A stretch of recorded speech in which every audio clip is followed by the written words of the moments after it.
I'm Alan Devlin. I'm Sean Gables. Atlanta's Fire Department now launching a brand new task force. Atlanta News First Patrick Quinn is live at 5 from Bell Collier Village. Patrick, this is where a fire erupted just last month.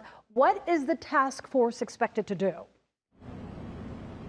Sean, we just learned within the last 2 hours that the city is now propping up a new task force that will be inspecting apartment complexes across the city. That includes also townhomes and condos. And they're going to be inspecting the roofs specifically because they're seeing an increase in fires starting on roofs of apartments across Atlanta. And they're trying to cut down on these. Some just like this one. If you remember, this is the Bell Collier Apartments in late July.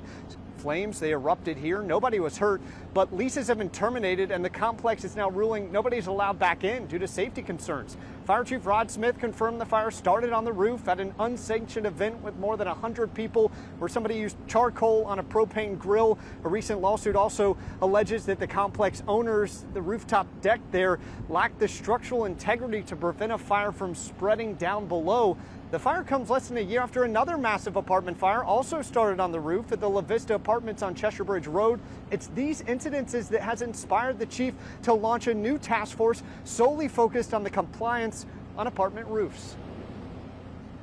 It's something that we need to be gauging and watching a lot closer to ensure that we're prepared, one, to respond, but initially we want to make sure that those spaces are compliant to the fire code.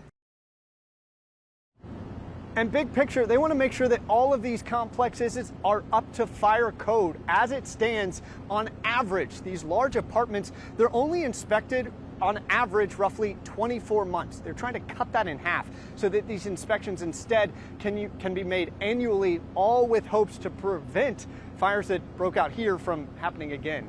Live in Northwest Atlanta tonight, Patrick Quinn, Atlanta News First. And live at 5, intense and uncertain jury.